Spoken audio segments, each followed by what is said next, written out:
Bu odam sabr qila olmaydi va shimini ho'llab qo'yadi.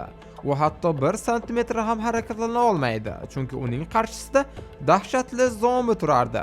Yigit hayotini saqlab qolish uchun haqiqiy haykalga o'xshab qotib turardi, lekin uzoq vaqt harakatsiz turganligi sababli qo'l-oyoqlari qaltiray boshlaydi. U butunlay umidini yo'qotgan paytda birdan o'shqirayotgan zombi to'dasidan qochayotgan odamni ko'rib qoladi.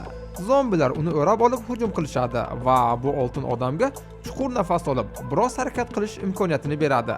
Bu paytda kadr boshqa odamga o'tadi. U ham zombilardan yashirinish uchun haykalga o'xshab turibdi. To'satdan ikki tajovuzkor zombi bir-biri bilan yovvoyi urushga kirishib ketadi va ularning qo'lidan katta go'sht bo'lagi aravaga tushib ketadi.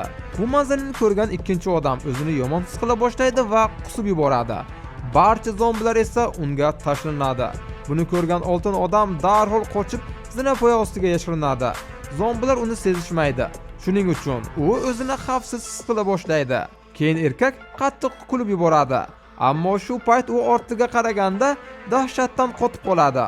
Uning orqasida yuzlab zombilar "O, go'sht" deb kutib turishardi.